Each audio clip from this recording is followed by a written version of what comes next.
So today we are continuing with the study of Nectar of Instruction. Last class we have seen the first three shloka of Nectar of Instruction. Now today we are continuing with the fourth one. So let us start our class with the Mangalacharan.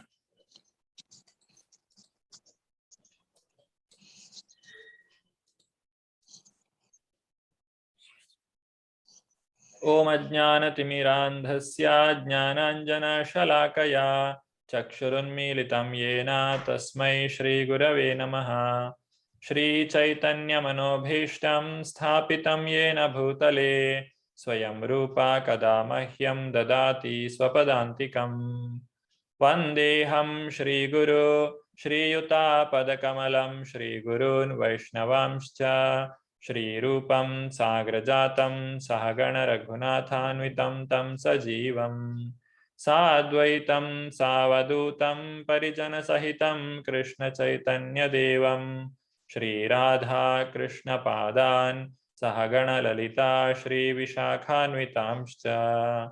He Krishna Karuna Sindhu Deenabandhu Jagatpate Gopesha Gopika Kanta Radha Kanta Namostute Tapta Kanchana Gaurangi Radhe Vrindavaneshwari Vrishabhanusute Devi Pranamami Haripriye Vancha Kalpatarubhyascha Kripa Sindubhya Evacha Patitanam Pavanebhyo Vaishnavebhyo Namo Namaha. Nama Om Vishnupadaya Krishna Preshtaya Bhutale Srimate Bhakti Vedanta Swamin Iti Namine. Namaste Saraswate Deve Gauravani Pracharine Nirvishesha Shunyavadi Paschatya Deshatarine. Jayo Shri Krishna Chaitanya Prabho Nityananda Shri Advaita Gadadhara Shri Vasadi Gaura Bhakta Vrinda. Hare Krishna Krishna Krishna Hare Hare Hare Rama Rama Rama Hare Hare.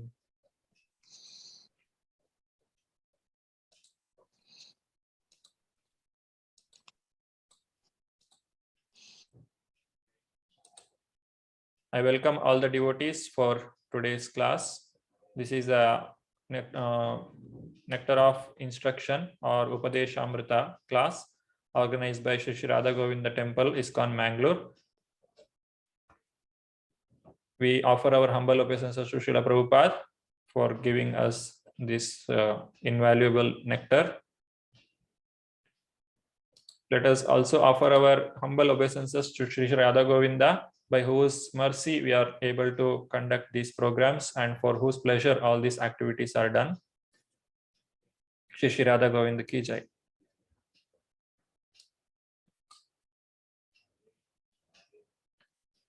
Now, the Upadeshamrita, there are 11 shloka or 11 texts in this book, this small book. It's very thin book, but it is having a lot of things to learn.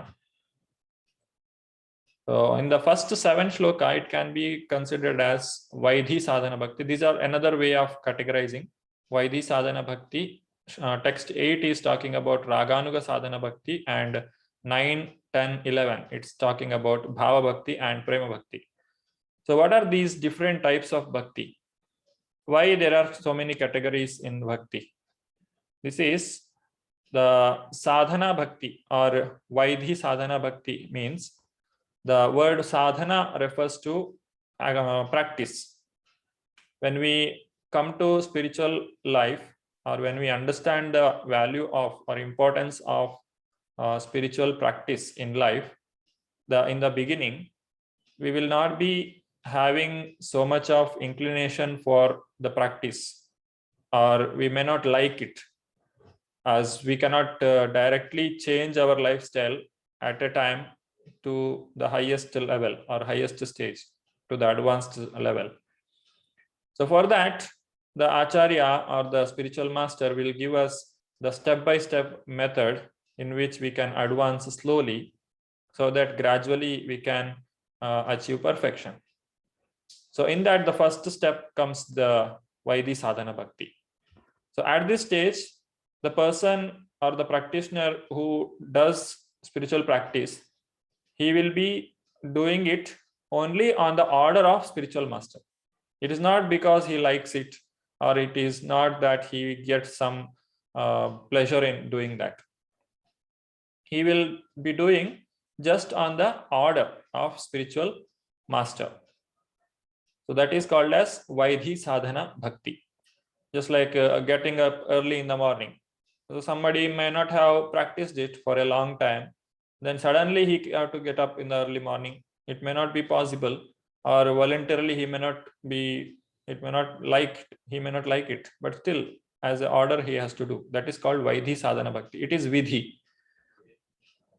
My spiritual master have told it, so I am following it. So that is Vaidhi sadhana bhakti. Then as you practice more and more spiritual activities, we start getting benefits that we get attracted to that, the spiritual activity, and our lifestyle will change. We can see how the application of the spiritual activities is changing my life.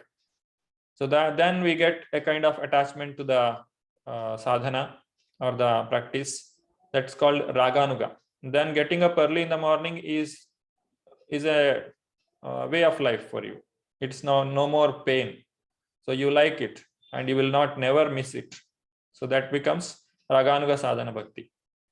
So, but still you are in the sadhana state. Sadhana means your endeavor is more in doing the practice.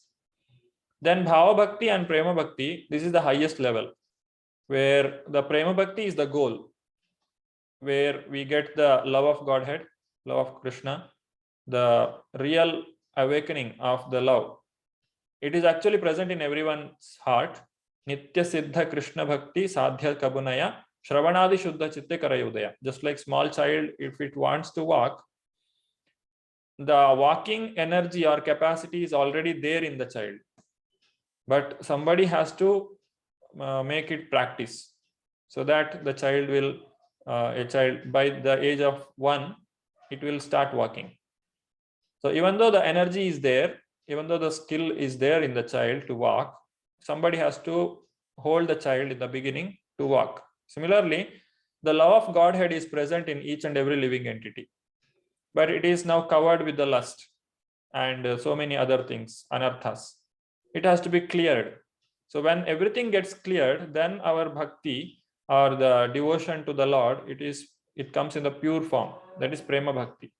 And bhava bhakti is just before prema bhakti. It's like before the sunrise, there is some light comes. It's called arunodaya. Even though sun is not visible, but still everywhere the light has come. So that is bhava bhakti. So bhava bhakti and prema bhakti are the highest stage that will be taught in the 9, 10 and 11th text. So these are the two, another way of categorizing 11 texts. So Vaidhi sadhana bhakti, first 7, in that we have seen in the last class about the 3 texts. The first one is how to control 6 urges, then what are the 6 obstacles for devotional service, and what are the principles that increase our devotion to the Supreme Personality of Godhead, Shri Krishna. Now we will continue to the 4th text, that is, what are the 6 loving exchanges that we can have with another person so that we can associate with them. So one's desires and ambitions develop according to the company one keeps. Sangat sanjayate kamaha. Therefore, if we want to progress in Krishna consciousness, we have to associate with the devotees. So how to associate with a person and what is real association? That is explained in this text number 4.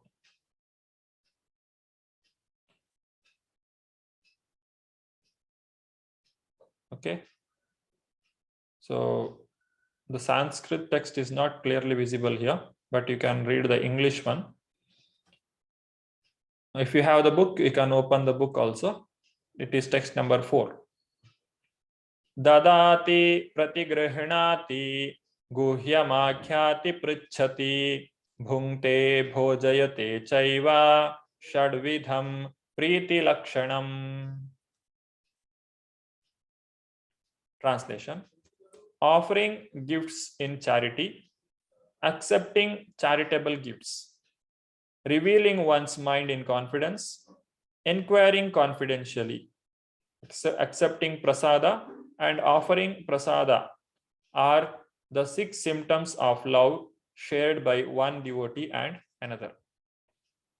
So here we are especially concentrating on the dealings with the devotee.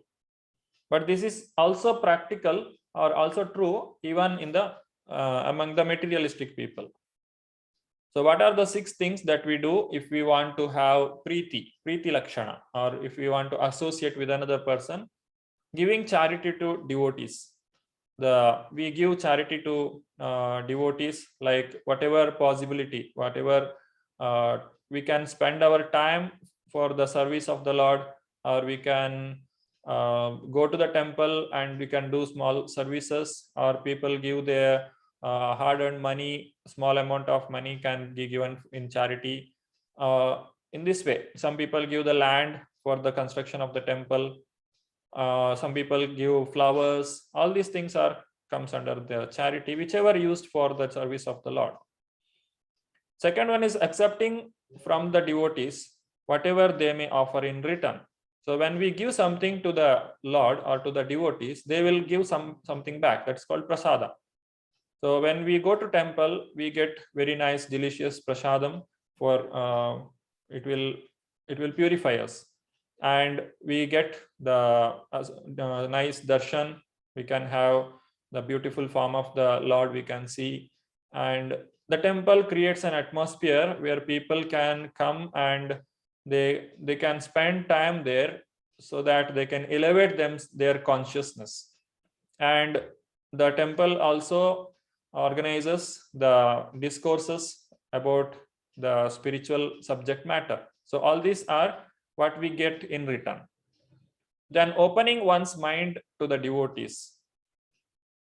Now, opening our mind to someone is like we are telling everything to them, thinking that they will help us.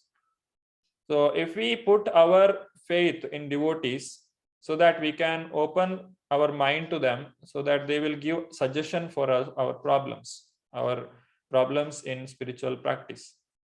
Then inquiring from them about the confidential service of the Lord. So we can get some practical explanation or the practical examples how so many devotees have done their service to the Lord and how they achieved success. Or we can take their own personal examples. It is possible by inquiring from them about their confidential service to the Lord. Then honoring prasadam or spiritual food given by the devotees, and then feeding the devotees with the prasada. So all these things, 6 kinds of exchanges that occurs between 2 people who wants to associate with each other. Now these 6 things will happen even in the material world. So when one businessman wishes to contact another businessman, what he does, he will arrange a feast in the hotel, and over the feast openly expresses what he wishes to do. So he will arrange one meeting, and in that meeting they will have these 6 kinds of exchanges. They will give some gifts to others, they will accept the gifts, they will reveal their mind, and they will ask others about their plans, and definitely they will be something eat, they will eat something, and they will feed someone, and they will accept something from them. So this kind of 6 kinds of exchanges that will occur even in the common dealings.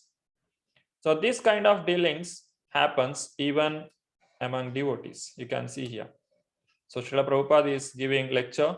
So that is, he is giving us the knowledge or the science of Krishna, how to practice our spiritual life and how to make our life successful. So that is Dadati Pratigranati. So what we give, whatever possible, whatever small charity or whatever within our capacity, we give to the temple or we give to the devotees, that is dadati pratigrahanati.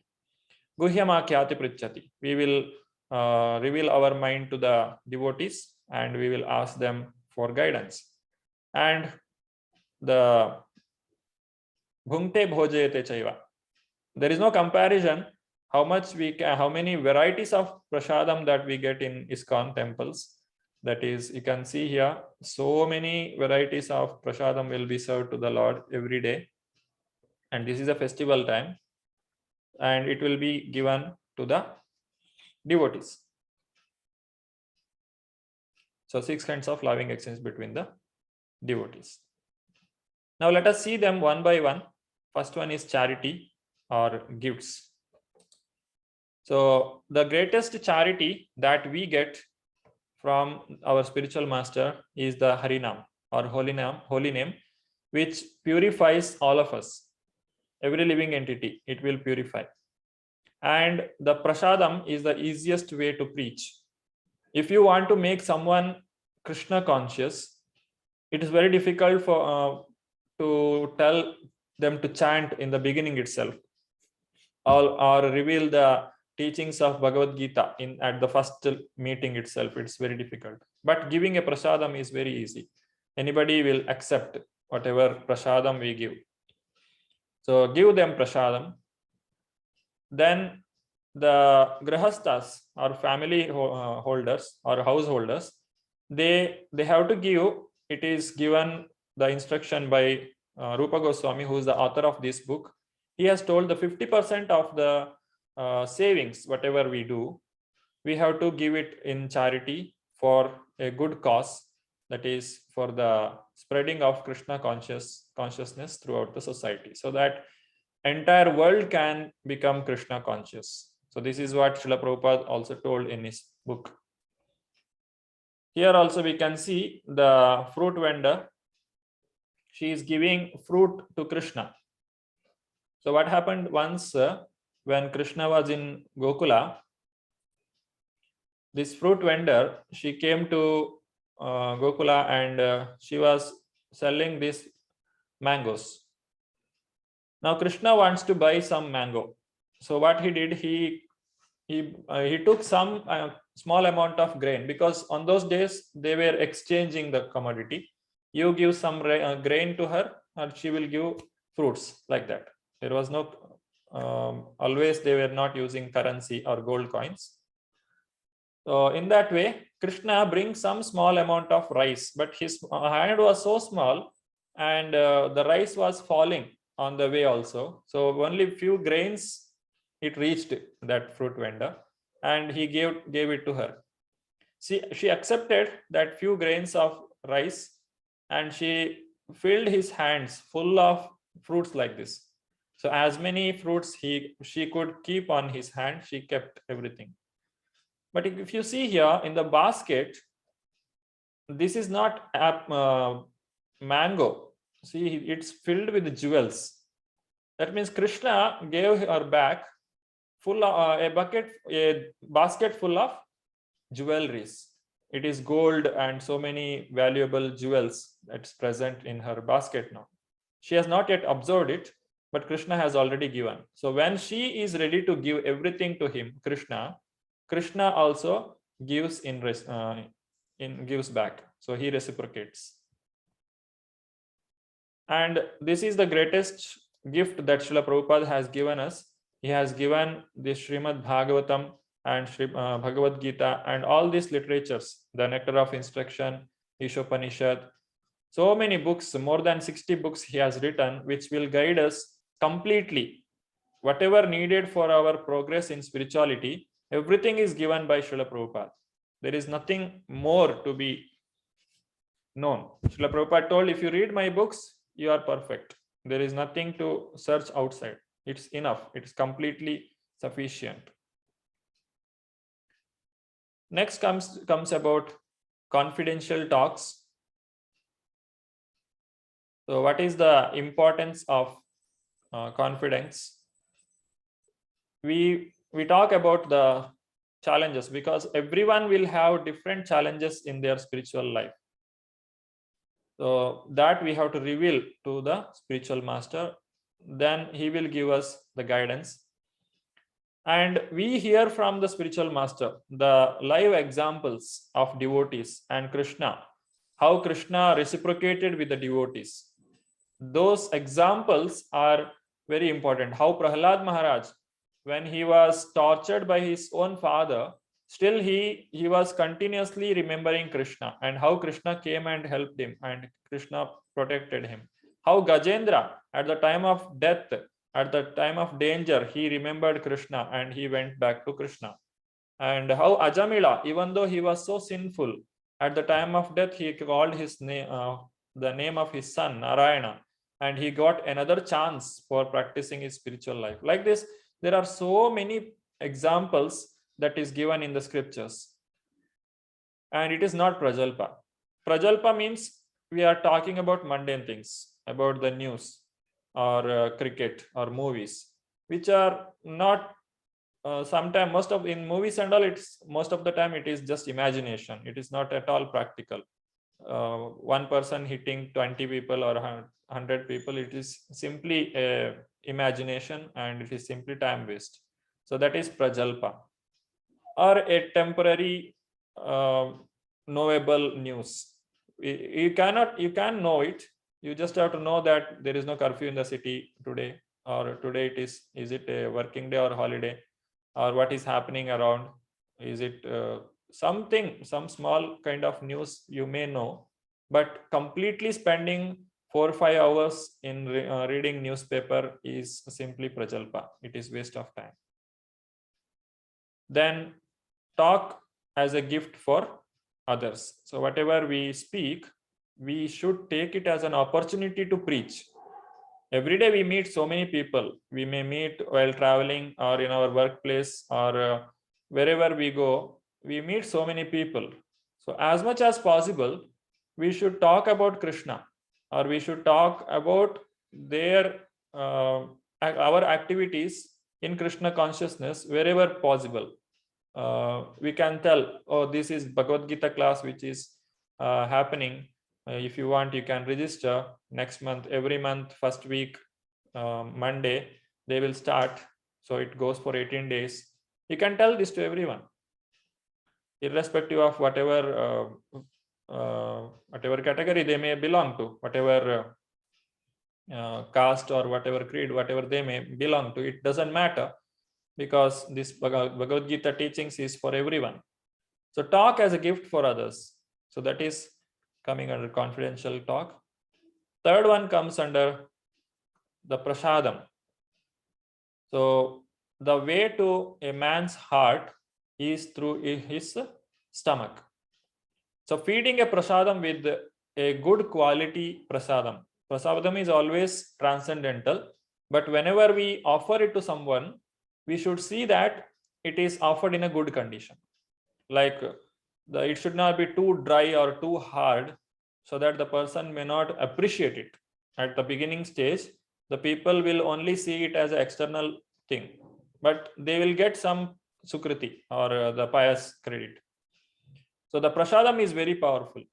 We can distribute the prasadam and we can make someone devotee. If your house people are not devotees, or if they are not supporting you in your spiritual practice, whenever you go to temple, you get some prasadam from the temple and give it to them. You keep doing this regularly as much as possible. Gradually, they will also become devotees, or at least they will not disturb you. So this is how we can make someone devotee, through the prasadam. Consciousness in the food. Now prasadam or any kind of food, it carries consciousness of the person who is preparing it. So what happens when we cook the prasadam or cook the food, the person who is cooking the food, whatever he thinks, whatever activity he does, whatever consciousness he maintains while doing the activity, it will be included within that food. That's why we tell people we should not eat in the restaurant. We should not take Vishayera Anna Khaya, Ashuddha Hoyaman. Means if we eat from a person who is sinful, our mind or our consciousness also gets contaminated. Why? Because if somebody while cooking, he might have fought at home. A person who is working in the restaurant, he might have fought with someone, and then he came to the kitchen and he started cooking. Now whoever eats that prasadam, or sorry, the food, whatever he is preparing, they will also get that consciousness. That disturbance will, that vibration will get passed. So the consciousness is present in the food, and one must be very careful from where we accept this. The devotees, when they cook, they will cook with proper consciousness. They are chanting 16 rounds, they are attending Mangalarati, and they read Bhagavatam, Bhagavad Gita, and they live in the association of devotees. They live a pure life, and their consciousness is pure. So this prasadam, whoever accepts, their consciousness will grow, or it will be more conducive for doing spiritual practice. This we can see practically. When we eat in the temple, our mind becomes calm. When we eat in the restaurant person, he is cooking with the intention of making profit.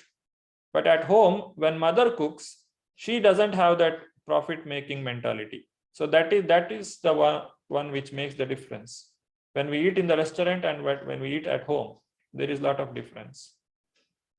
The prasadam has to be taken, and as much as possible, we should avoid eating outside.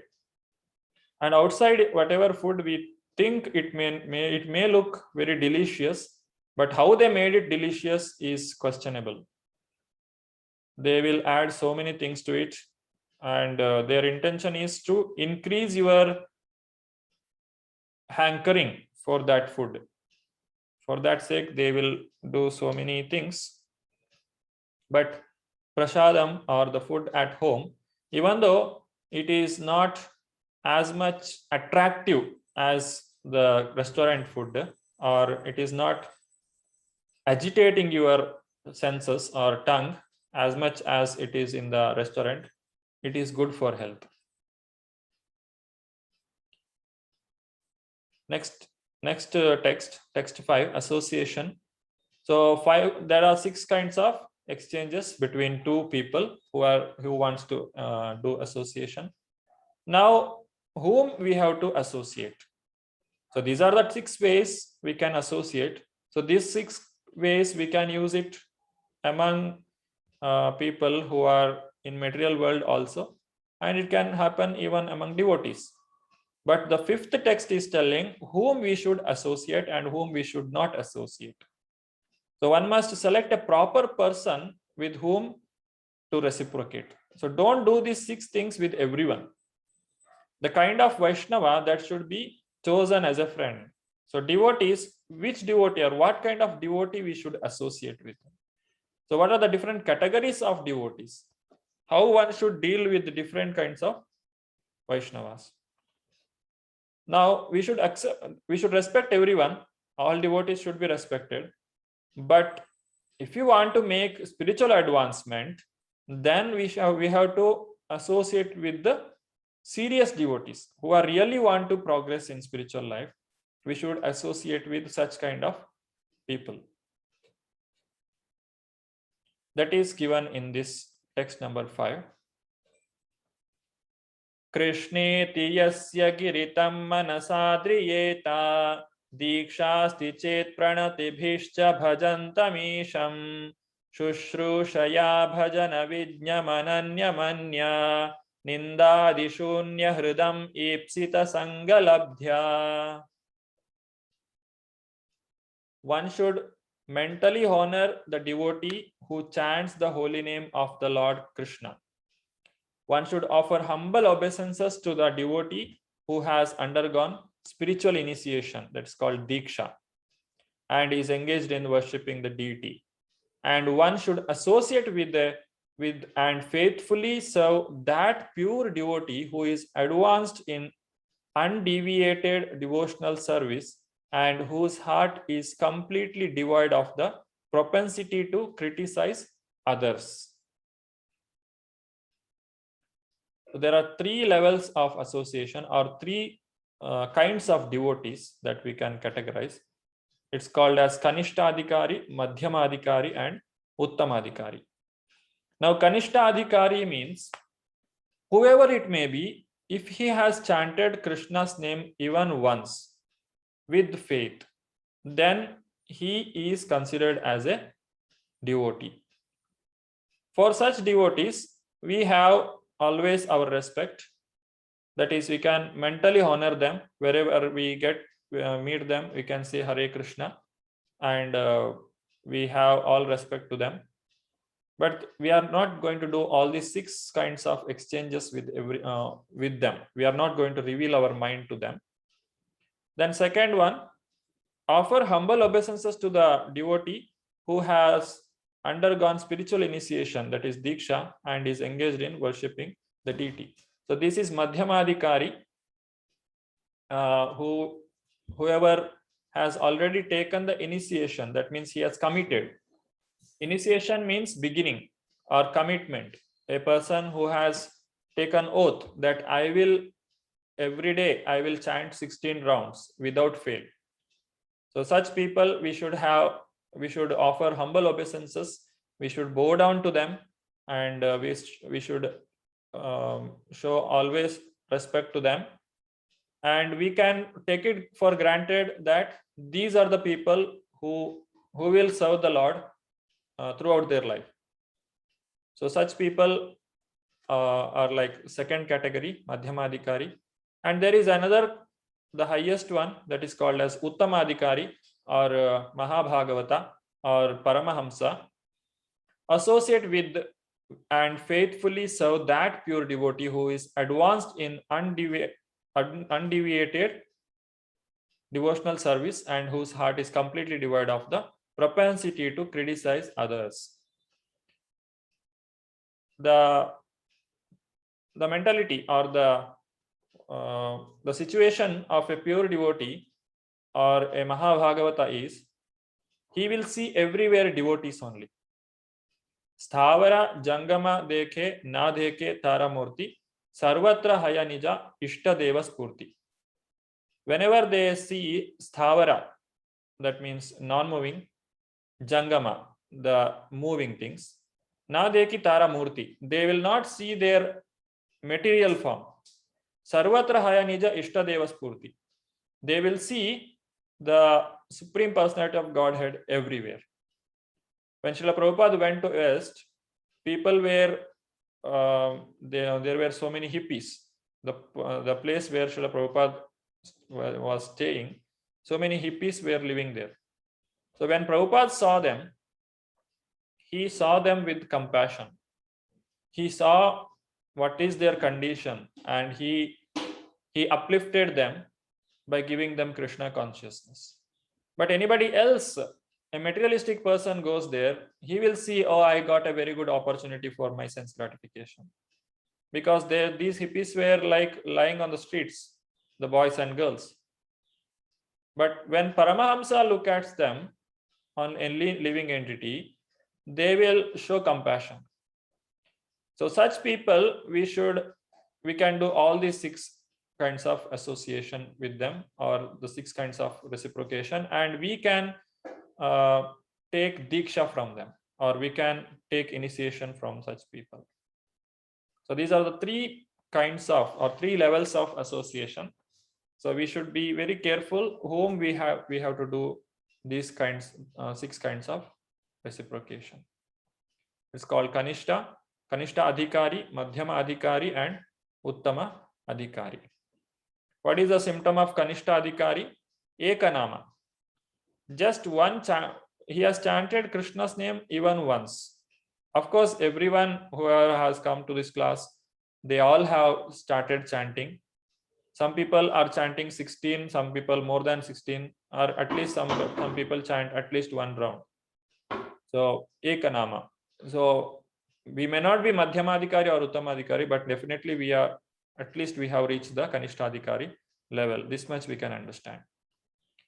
Lord is present only in the temple. So the Kanishtadhikari, his capacity is only to see the Lord in the temple. He cannot see the Lord in everyone's heart, or he is not in a position to give compassion, to show compassion to others, or he cannot give suggestions for somebody's spiritual advancement. No respect. This Kanishtadhikari will not have the heartful respect towards other living entity. He will not be able to understand the situation, or how one has to deal with others when situations are different and attached to the externals. These Kanishtadhikari, they will be mostly attracted to the external situation, or whatever visibility is there from a devotee. That defines them. Somebody is a devotee or non-devotee. Somebody is wearing tilaka and kantimala, one who is chanting, one who is wearing dhoti kurta or in a proper attire, they will respect. But they cannot identify another person, even though he looks otherwise, but still he is a devotee. This Kanishtadhikari cannot recognize them and sees only matter. The Paramatma present in everyone's heart, the Kanishtadhikari will not be able to realize them. And soft and pliable faith, this is called as Komala Shraddha. That means he has just come to Krishna consciousness, just began his spiritual life. If he comes under the influence of someone else, somebody can easily confuse him. Why you are chanting 16 rounds? You are spending 2 hours. Do you know if you spend this time in other business, you will make so much of money? Somebody may come and talk like this, then he may get bewildered. So his faith is very soft. It may be spoiled. So we should be very careful at the stage of Kanishta. Not familiar with the conclusions of the Shastra. So why this is told, I don't know. Because somebody has told me to do, I am doing. The person may not be knowing the glory of holy name, the importance of chanting, but still, since someone has told me to chant, I am chanting. So he is not familiar with the conclusions, but still he knows what is there in Shastra. First initiation, that is Harinam initiation, we call in ISKCON.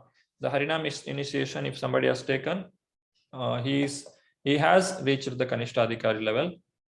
Then Madhyamadhikari stage, this is second initiation. There are 2 Diksha in ISKCON.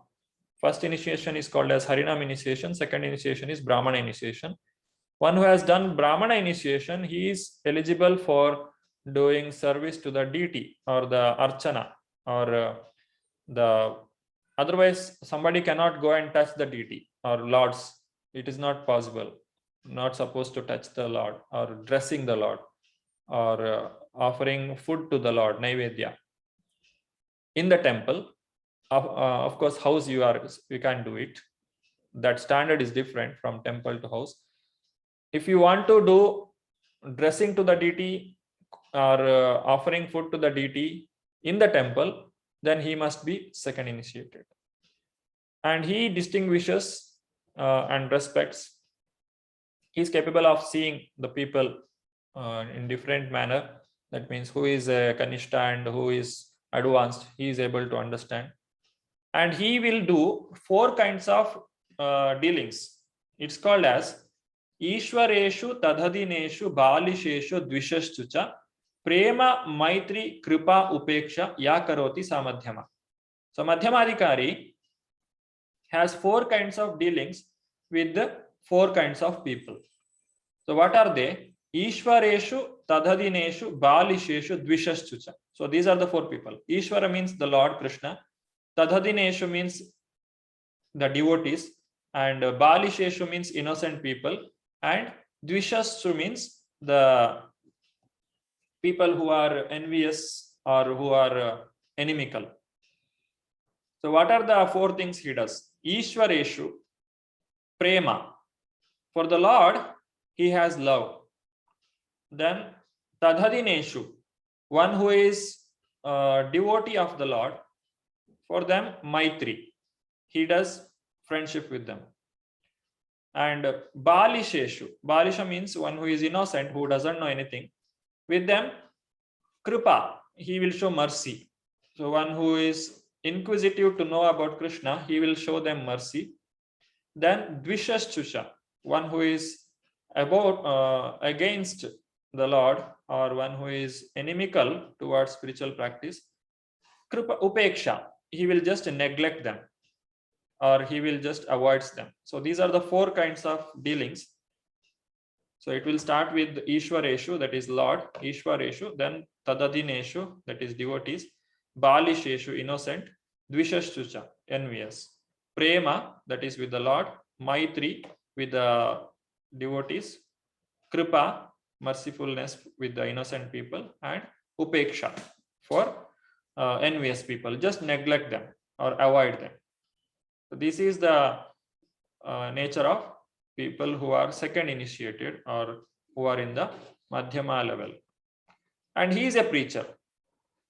A Madhyamadhikari, he has understood the Shastra and he is spreading the knowledge of Krishna to different people who are ready to receive it. So he is a preacher and his faith is very firm in scripture. He can argue with people and he can prove whatever he is doing is perfect, and with the strength of Shastra he can establish the philosophical conclusions. So that is Madhyamadhikari, and he is constantly chanting. He will never give up chanting. Minimum 16 round, whatever Srila Prabhupada has told. Now Uttamadhikari, this is very much advanced state. He has undeviated devotional service and free from tendency of criticizing others. A Uttamadhikari, he will not see any fault in others. He will not criticize. He will see everyone as devotee. He will see that all living entities are perfect, and sees only spirit. There is only spirit in this world. There is no matter. Everything is Lord's energy only. Everywhere he sees Krishna. Unshakable faith. Nobody can shake his faith. If somebody tries to shake his faith, he will also come to Krishna consciousness. This Krishna consciousness. This example we can see in the case of Haridas Thakur. A prostitute came to try to defame him, but what happened? Finally, she only became devotee.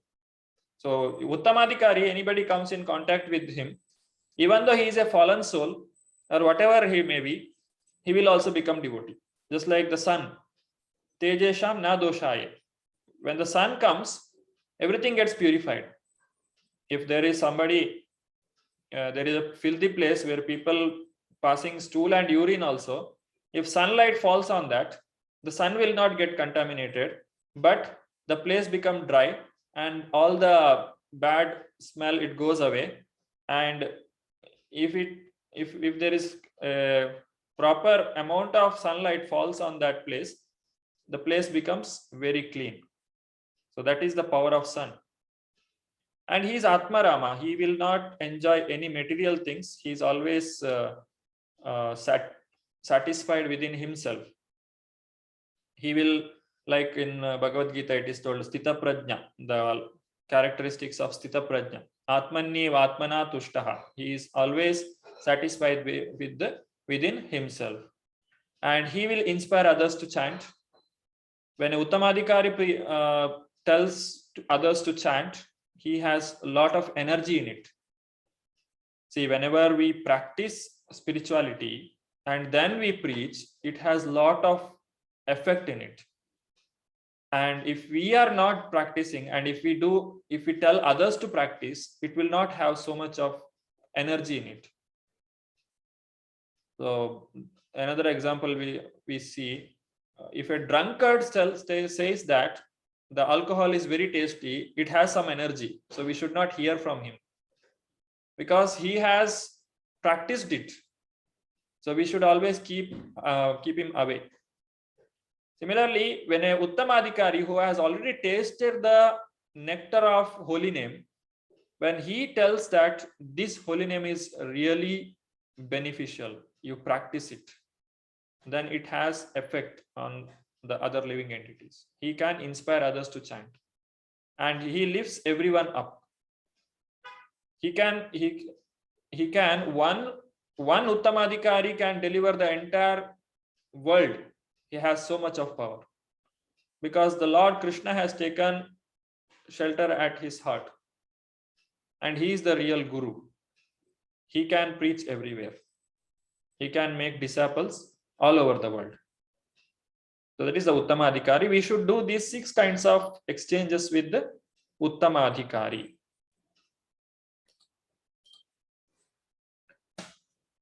Now there is a question by Prabhupada. Have we realized holy name and Lord are non-different? There is no difference between Lord Krishna and his name. Nama and Nami abhinnatva. Abhinnatvat nama namine. The chanting of the holy names of Krishna is so sublime that if one chants the Hare Krishna Mahamantra offenselessly, carefully, avoiding the 10 offenses, he can certainly be gradually elevated to the point of understanding that there is no difference between the holy name of the Lord and the Lord himself. You can read this. This is the exact sentence is copied here from the purport of this book.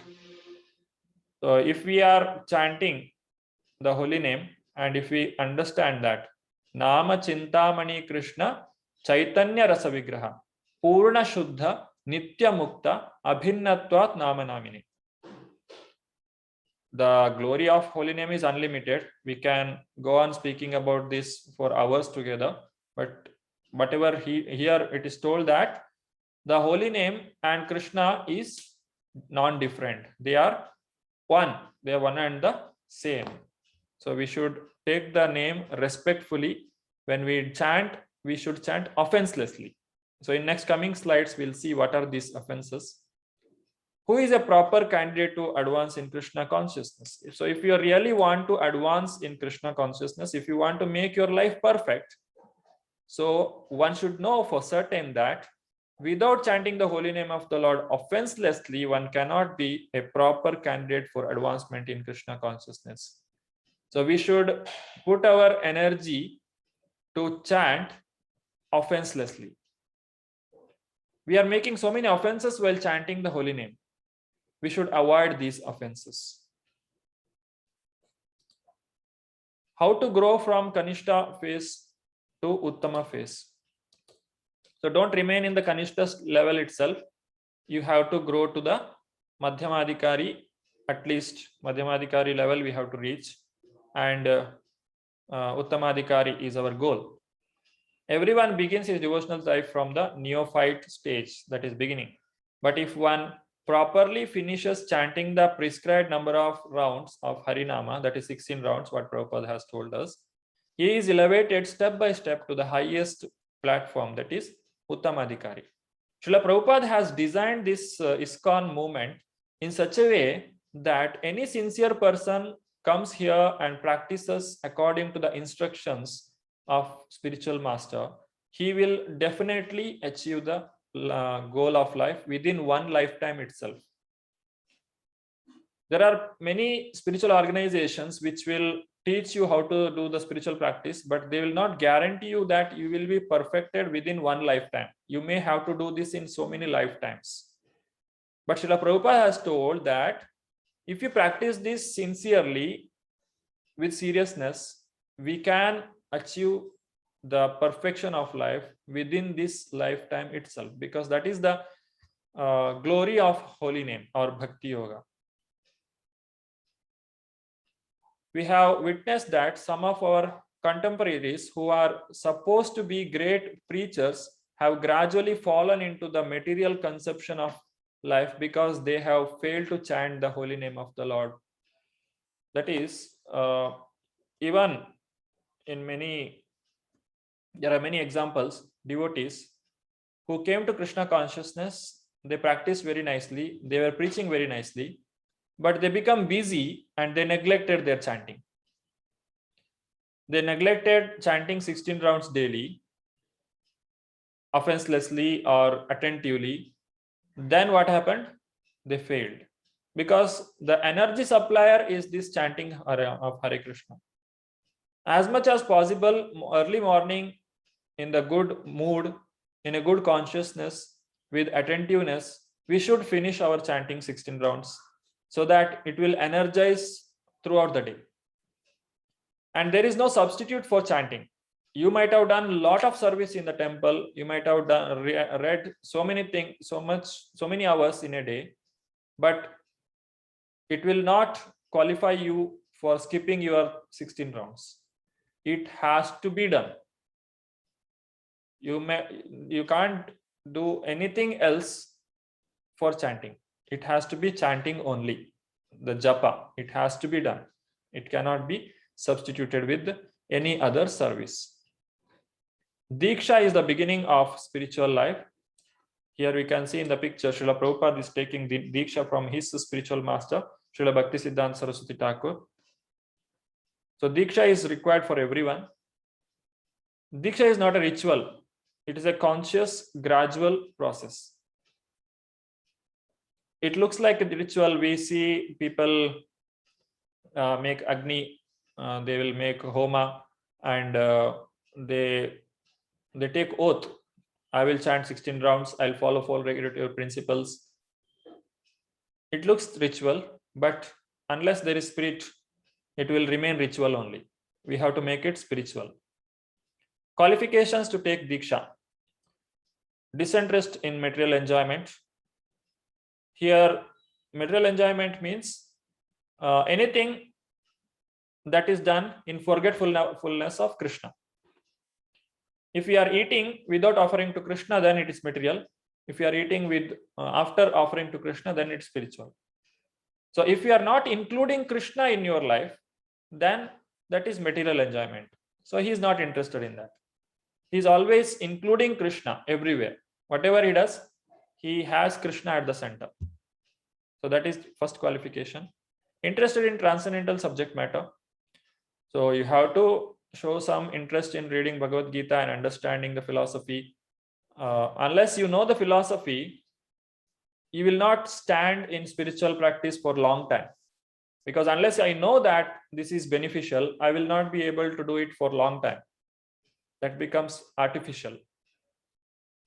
So one must be interested in transcendental subject matter. That interest will come in association of the devotees. Must be prepared to practice austerity, celibacy, control the mind. Now, controlling the mind, austerity, celibacy, these are like do's that we have to do. It looks very difficult in the beginning, but it is easy when we do it in the association of devotees. Practicing austerity, that is getting up early in the morning, taking bath and attending Mangalarati, chanting the holy name, eating prasadam, only prasadam, without any onion, garlic, or eating outside. All these are not allowed. So that is austerity. Celibacy, the person should be practicing celibacy. Celibacy means there are 2 kinds of celibates. One is Akhanda Brahmachari, other one is Grahastha Brahmachari. Akhanda Brahmachari means a person who never get married in his lifetime and he has no thinking of having sex. And there is one more person called Grahastha Brahmachari who will marry one girl and he will live a devotee life throughout his life, and he will raise the children into devotees. He is very faithful to his wife, and wife and husband both are faithful to each other. If you are living like that, then that is also called as celibacy only. Then controlling the mind and the senses. This is explained in the previous texts. Prepared to fully surrender to Krishna through Guru. So whatever instructions the Guru given according to our situation for our upliftment, the person must be prepared to practice it. Now, Text 6, that is the last one for today. It is associating with the pure devotee.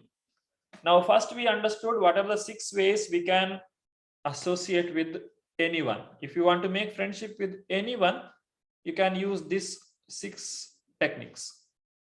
In second, that is in the 5th text, we saw with whom actually we have to do these 6 things and with whom we should not do it.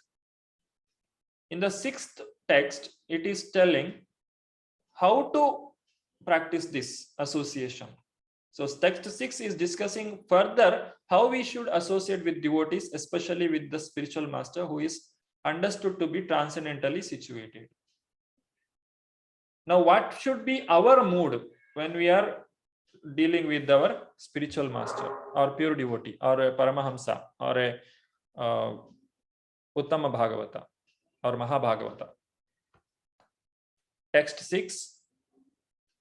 दृष्टै स्वभावजनितैर् वपुषश्च दोषैर् नाप्राकृतत्वम् इह भक्तजनस्य पश्येत् गंगाम्भसाम्ना खलु बुद्बुदफेन पंकैर् ब्रह्मद्रवत्वम् अपगच्छति नीरधर्मै. Being situated in his original Krishna conscious position, a pure devotee does not identify with the body. Such a devotee should not be seen from the materialistic point of view. Indeed, one should overlook a devotee having a body born in a low family, a body with a bad complexion, a deformed body, or a diseased or infirm body. According to ordinary vision, such imperfections may seem prominent in the body of a pure devotee, but despite such seeming defects, the body of a pure devotee cannot be polluted. It is exactly like the waters of the Ganges, which sometimes during the rainy season are full of bubbles, foam, and mud. The Ganges waters do not become polluted. Those who are advanced in spiritual understanding will bathe in the Ganges without considering the condition of the water. Now, how we have to look at these pure devotee? So first point is pure devotee does not identify with the body. We have so many examples of the devotees. They have so many bodily defects, but they are happy. They are not sad about it, or they don't think that it is creating any trouble for their spiritual practice. They are okay with it. They are normal because they don't identify. They know that I'm not this body. This body is a vehicle, and that vehicle may be having some defect. It doesn't mean that I have the defect. If my car has some scratches, it doesn't mean that my body has got scratches. So he is a pure devotee. Such a devotee should not be seen from the materialistic point of view. Even we also, when we see that person, he might have taken birth in a low family. He may not be coming from a Brahmana family, but he has practiced spirituality such a way that he has become spiritual master. Krishna has blessed him. Now he is capable of delivering so many conditioned souls. So we should go and take shelter from him. The body of a pure devotee cannot be polluted. It is spiritual. The person or sannyasi, when he passes away, we don't burn the body. We make samadhi, or that body is sanctified. Just like if we use something for the service of the Lord continuously, then that object is also spiritual. In temples, they give the dress of the Lord in charity to others, and they will take that dress and they will worship it, or they will receive it with a lot of respect, because this is the object. It may be a cloth which is used for decorating the Lord, or it may be anything.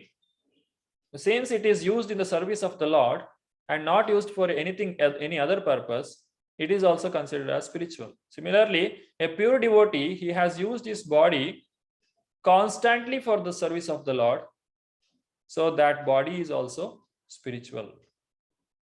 It cannot be polluted. We should not see them with our materialistic eye. This instruction talks about what is Shuddha Bhakti, how Lord's devotees should not be seen, and what is Vaishnava Aparadh, and what are its consequences, what constitutes the Aparadh, avoiding Aparadh. So this is Aparadha means the overcoming these consequences, how to overcome. Now, if we do this, what is told not to be done, then it is called as aparadha or offenses. It will take us away from the service of the Lord. So let us see them one by one. Shuddha Bhakti. This is given in the Madhya Leela of Chaitanya Charitamrita, and also it is given in the Bhakti Rasamrita Sindhu. Originally, it is a text from Bhakti Rasamrita Sindhu by Rupa Goswami, by the same author of this book. This will be our next module, Bhakti Rasamrita Sindhu book. So in that, the first shloka says that Anyabhilashita shunyam jnana karmadi anavritam anukulyena krishnano shilanam bhaktiruttama. So what it says, a surrendered soul serves Krishna without material considerations. Anya abhilashita shunyam. Any material abhilashita or desires are shunya, zero. He has only spiritual desire. Jnana karma adi anavritam. Jnana means knowledge, karma means activity. A devotee also does activity. He also has knowledge. But it is anavritam, means it is not done in the direction of materialistic goal. Unalloyed devotional service, which is transcendental to the activities of the body and mind, such as jnana, mental speculation, and karma, fruitive work, is called prema, so pure bhakti yoga. So jnana, the knowledge which he is getting, he will not do any dry mental speculation, or he doesn't use his activities for fruitive work, for getting some result. So this is anavritam. It is not shunyam. Jnana karmadi shunyam, it is not told. A devotee is also having knowledge. He is not jnana shunya or karma shunya. But his jnana or knowledge is purified, or his karma, his activity is purified. One actually engages in unalloyed, uncontaminated devotional service, he is already liberated. Sagunan samatityaitan brahma bhuyaya kalpate. Now, how Lord's devotees should not be seen. No one should criticize the bodily defects of a pure devotee. If there are such defects, they should be overlooked. What should be taken into account is the spiritual master's main business, which is devotional service, pure service to the Supreme Lord. So we have many acharyas in our parampara. This is Jagannath Das Babaji Maharaj. He was in his advanced age. He becomes so old that he curled like this. He becomes so old, but still his consciousness was very pure. So we should take association of them, and we should not simply see them, their bodily defects, and we should not neglect. Then we'll not be able to get spiritual benefits from them.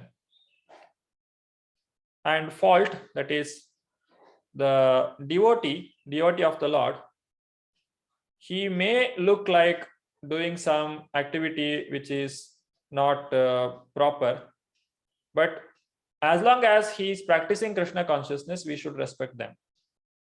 This is told in Bhagavad Gita. Even if one commits the most abominable action, if he is engaged in devotional service, he is to be considered saintly because he is properly situated in his determination. Apichesu duracharo bhajate mamananya bhak sadhureva samantavya samyak vyavasito hi saha. Family background. Now in ISKCON we have so many devotees. They are not from India. They are not Brahmins. They don't know Brahminical culture, but because they have taken to Krishna consciousness at this moment, they should be respected. If a pure devotee not born in a Brahmana or Goswami family but engaged in the service of the Lord, he should not be neglected. Now, of course, the family, Goswami or Brahmana, all this caste, heredity, this is not birthright. It is not coming from birth. It is actually by practice. Just like a doctor or a lawyer or an engineer or whatever degree somebody might have got, it is not birthright. If somebody has become doctor, it doesn't mean all his next generation will be called as doctors or they are eligible for giving medicine. Only he is eligible. If his son also practices medical, if he also gets the degree, then he can give the medicine or he can be a medical practitioner. Otherwise, no. Similarly, simply born as a son of a Brahmana, he cannot be called as a Brahmana unless he practices Shama, Dama, Tapa, Shaucham, Shanti, Marjavam, Evacha, Jnanam, Vijnanam, Astikyam, Brahma, Karma, Swabhavajam. Unless he practices spirituality, he will be also a Shudra. So, not by birth, we will identify a person by his actions. So, Goswami title is not hereditary. Goswami means the master of senses. Go means senses, Swami means master. So it is not hereditary. If you want, you have to achieve it. Now, Vaishnava Aparadha. If we commit Vaishnava Aparadha, there are 10 kinds of Vaishnava Aparadha. It is like a mad elephant. Somebody asked in the last class, what is the difference between that analogy and this analogy? In that analogy, it is talking about atonement. A person does atonement and he will again continue his sinful activity. Just like people do vrata, they will give up meat eating and they will fast so many days and so many activities they do for certain number of period. Then they will go to temple, take darshan of the Lord, and when they come back, they will again start their all bad habits, meat eating, alcohol, all these things. So that is like Kunjara Shauchavat, taking bath by the elephant taking bath. That is another analogy. Here, this is different. Here, what happens when we practice spirituality, it is like we are making a wonderful garden. So many beautiful flowers are there, very fragrant atmosphere, and the person practically live in spiritual world when he practices spirituality properly. But this Vaishnava Aparadha is like a mad elephant is rushing towards your garden, which you have preserved. So much effort you have put so much of water and you have put so much of time you have spent for practicing spirituality, and now it has grown and it is about to give you the fruit.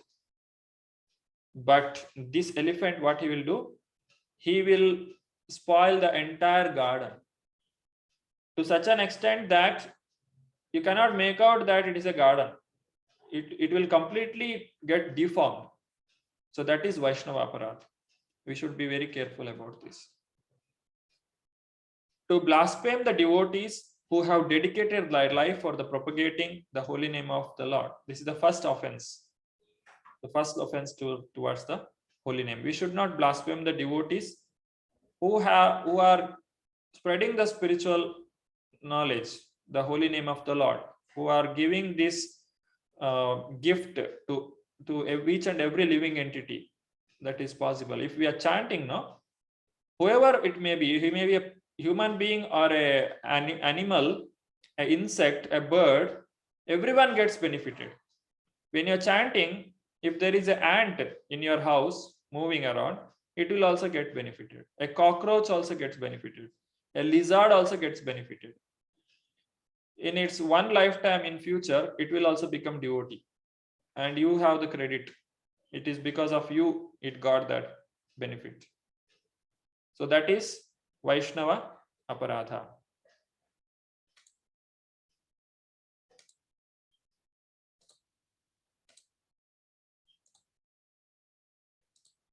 Next, it's called Hathi Mata, the mad elephant offense. Consequences of offending a Vaishnava. So what will happen if we offend a Vaishnava? It is very serious problem. Chaitanya Mahaprabhu has described this offense as Hathi Mata, the mad elephant offense, and very obstructive and dangerous. A person cannot derive any spiritual benefit when he offends the lotus feet of a Vaishnava. The garden will not give you any fruits, any flowers anymore. Why an offense may happen? So what is the cause? It's criticism. Neophyte God brothers do not appreciate the extraordinary activities of spreading Krishna consciousness all over the world. So this happened to Srila Prabhupada also. When he went to the West, he was spreading the spiritual practice, or he was spreading the holy name everywhere. He was guiding the devotees. But the people who are in India, they could not understand, or they could not give him any support. Rather, they tried to disturb. So they are neophytes. So this can become offense. They simply try to bring us to their platform, and they try to criticize us in every respect. So whatever Krishna has told, that we have to practice. And whatever our spiritual master has given, Prabhupada got the order that he has to go to West, and he has to distribute this spiritual knowledge to Western people who are speaking in English. But Prabhupada did that, but everyone could not appreciate it. One is forbidden to observe the activities of a pure Vaishnava from a material point of view. For the neophyte, especially considering a pure devotee from a material point of view is very injurious. So whatever told in the last text, if we don't do it, means if we don't follow, if we do the opposite, then it will become an offense. One should therefore avoid observing a pure devotee externally, but should try to see the internal features and understand how he is engaged in the transcendental loving service of the Lord. In this way, one can avoid seeing the pure devotee from a material point of view, and thus one can gradually become a purified devotee himself. So like this, you can see Americans and Africans, they are chanting together, they are dancing together, they are spreading the Krishna consciousness. This is Ratha Yatra is going on, and two great sannyasis of ISKCON, they are participating, and they are distributing the holy name to entire world. So it doesn't matter you are born in America or in Africa or in China or Pakistan or wherever, ISKCON is everywhere. So this Krishna consciousness is accessible to everyone. Everyone can get benefited. There is no discrimination. This is one example which is coming in Srimad Bhagavatam. This is Ambarish Maharaj, and this is Durvasa Muni. Once Durvasa Muni wanted to test Ambarish Maharaj. On the day of Dwadashi, Durvasa Muni goes to Ambarish Maharaj's palace. Ambarish Maharaj is a king. There are 9 ways we can do devotional service to the Lord. It's called as Navavidha Bhakti. This we have seen in the last class. Shravanam, Kirtanam, Vishnu, Smaranam, Padasevanam, Archanam, Vandanam, Dasyam, Sakhyam, Atma Nivedanam. Ambarish Maharaj has done all the 9. He is such a great devotee. Durvasa Muni, just to test him, he came on the day of Dwadashi, just before breaking the fast. As we know that on the day of Dwadashi, okay, of course today is also Ekadashi. On the day of Ekadashi only we are hearing this great story. On the day of Dwadashi, we have to break the fast. We have to take some rice or grain to break the fast, whatever we have done in the previous day. In a particular time, there is a Parayana time. If we don't take it within that time period, then Ekadashi will not have the effect. So Ambarish Maharaj has done Nirjala Ekadashi. He has to take something to break his fast. Now Durvasa Muni has gone for taking bath and he is delaying the time, and Parayana time is going away. So what to do? He consulted his ministers. They told, you drink some water because you are done Nirjala, you drink some water. Drinking water is not like eating something. So even without the presence of your guest, if you drink some water, there is no offense in that. But Durvasa Muni wanted to find some fault, so he found this and he wanted to punish him. He came there and he criticized him. He told, you have taken something without the presence of your guest. I am your guest, and before I come to you, or in my absence, you have taken water. So this is an offense. You have to be punished. So he takes some hair from his head and he puts it onto the ground. You can see the great demon, ferocious demon. He came there and he tried to attack Ambarish Maharaj, but Ambarish Maharaj was calm. Atmanyeva atmana tushtaha sthita prajnastadochyate. Then Sudarshan Chakra comes. Sudarshan Chakra, what it does, it will come and it will destroy the demon first.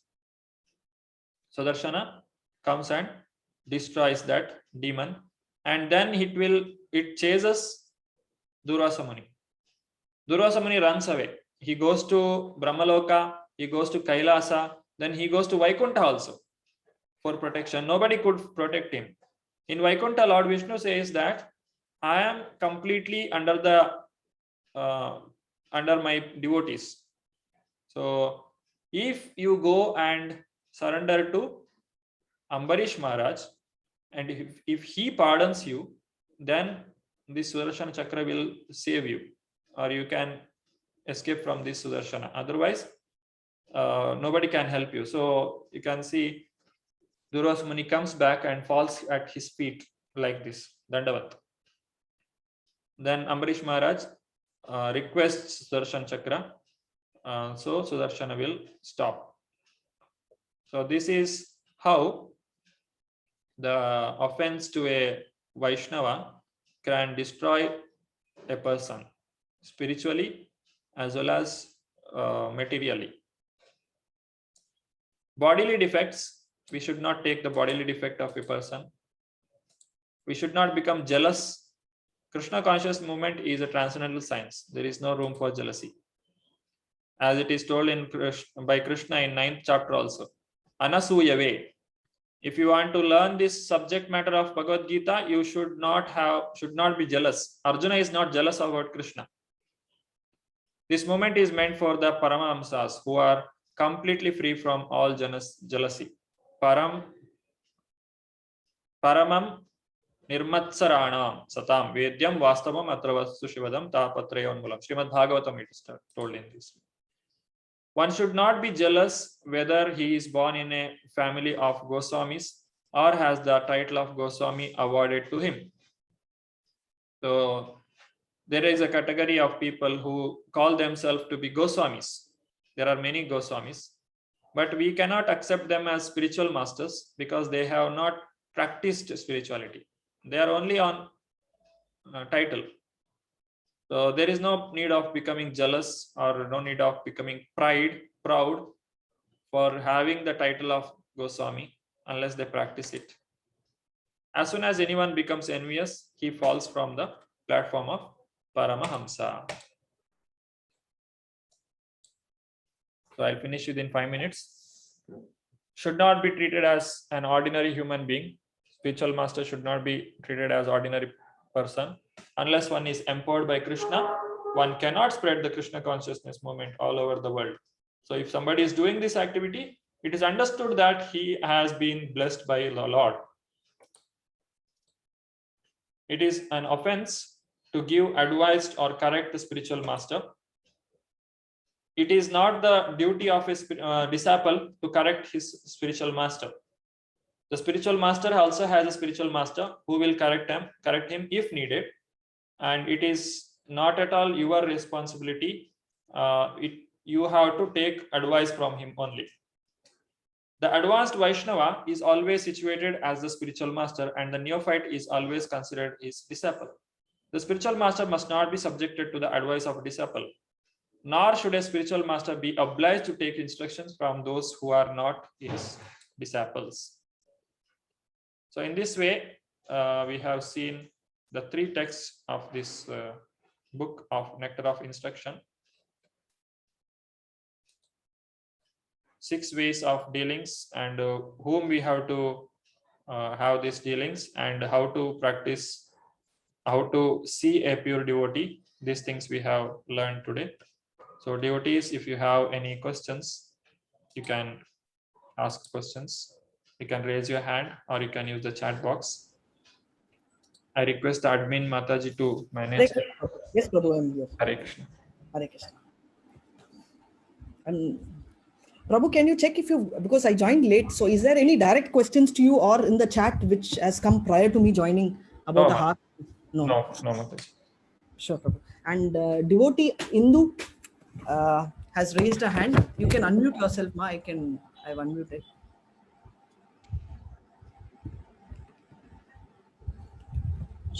Hare Krishna, Prabhuji. Hare Krishna.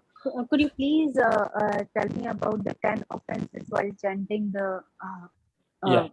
Hare Krishna? Yeah, first offense is to blaspheme the devotees, which is already explained in the slide. Second offense is to consider the demigods to be equal to or independent of the Lord Vishnu. This is explained in the Bhagavad Gita, how demigods are different from Krishna and how they are connected to Krishna. And third offense is to disobey the spiritual master, just like when at the time of initiation we promise him that I will chant 16 rounds, I'll follow 4 regulative principles, but then I will fail to follow that. That is third offense. And fourth offense is to blaspheme the Vedic literature.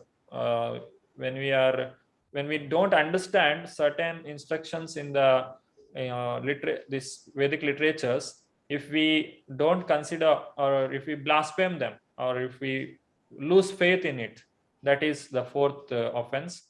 And in the fifth offense is to chanting the holy name as imagination. The holy name has all its potency, and it can purify us. It has all the potency, and if somebody thinks that it is just a imagination, that is the fifth offense. And the sixth offense is to give some mundane interpretation to the holy name. That means the holy name, if you chant, all your problems will be over. You will get promotion. You will become rich.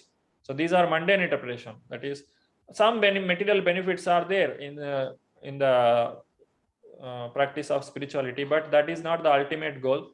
And if somebody preaches in that way, that is also an offense. Seventh offense is committing sinful activity. When we chant the holy name, all our sinful reactions will be burnt. It will be burnt. If you seriously practice spirituality, if you seriously chant holy name, no more tendency to commit sin also goes away. The Kuta, Bija, Aprarabdha, Prarabdha, these in detail we'll study in the next Bhakti Rasamrita Sindhu. The Kuta means when we do some sinful activity, the reaction definitely it will come. We get punished. The tendency will be put in our heart, which will make us to commit the same sinful activity once again. So that will also get destroyed by devotional service. So seventh is, by using the holy name, I can commit more sinful activity. Somebody may think, oh, anyhow holy name is there, I can commit any number of sinful activity, then I'll chant and purify myself. That becomes very hard offense, because of which one will never get purified. Then eighth offense is to consider chanting as karma kanda portion. In Vedas there is a portion called karma kanda, which will explain us how to get material benefit by worshipping certain demigod or doing some rituals. But if we are using this holy name or the spiritual practice for material gain, with the aim of gaining something material, that is also offense. And ninth offense is instructing a faithless person, one who is not interested in spirituality. We should not reveal everything to him. This is not that we can call them for Bhagavad Gita class. That is allowed. We can just go and tell Bhagavad Gita class is going on. If you want, you can come. That is not offense. But if you go him and tell them Urdhva Moolam Adashakam Ashwattham Prahuravyam, do you know the spiritual world is there and material world is its reflection? And if you go and just open up everything to them, then that person, if he offends, if he is non-believer, then we get that reaction. Then 10th offense is not to have the faith. You have practiced spirituality so many years, but still you are not developed the faith. Then that also becomes a offense. So these are the offense. And finally, one more offense, the 11th one is being inattentive, intentionally inattentive. I want to chant, but I can't concentrate. I'm not ready to put my mind in the chanting. So I just want to have some distraction for me while chanting. Let me see my mobile, or let me some distractions. I keep it intentionally. That is also an offense while chanting. So these are the totally 11 offenses towards the holy name. Thank you so much, Prabhu. Very beautifully explained. Hare Krishna. Hare Krishna. There are 3-4 queries on your recording. Can you share the recording? Yeah, I shared Namataji last time. You can share them. I will share you. Yes, Prabhu will be sharing, and I'm sharing a link. Last week I had sent a link. That link has all the recordings of Prabhuji. So that alone is recorded, and I've already shared the link. In the same link only, he is uploading the other presentations also. I will resend it again. And Hare Krishna. Prabhu, one question on the study group. Prabhu, NNP Prabhu had asked us to create study groups in the evening batch. Likewise, he has asked us to do in the morning. Last week, Prema ma'am had spoken, and I've already coordinated with 2 of them. With one, Mataji, I've already spoken and given suggestions as to how to go about. And with another Mataji also, if there are anyone who wants to be leading the study group, please type your names here, or I can give my number. You can get in touch with me. I think one more Mataji, I'm sorry, I've not yet got in touch. So if you can, I'll just type my number, you all can get in touch. So I'll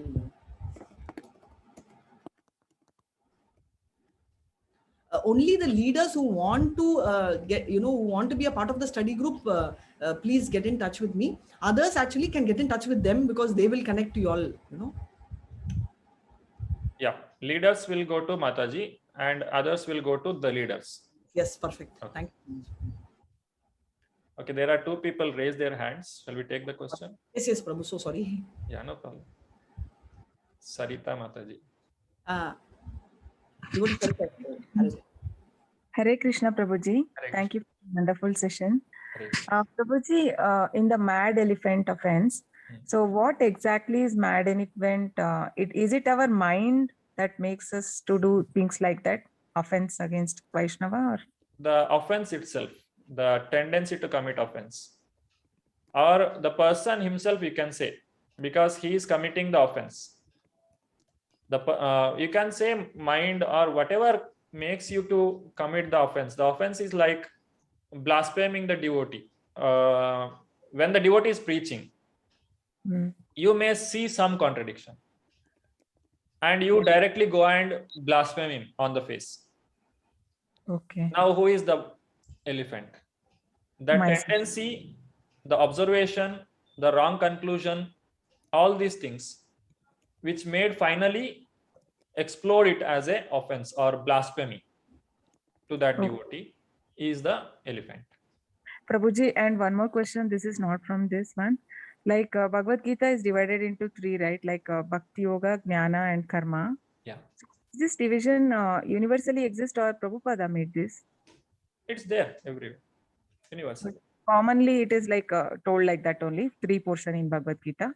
I learned it from Prabhupada only. I have not learned Bhagavad Gita from others.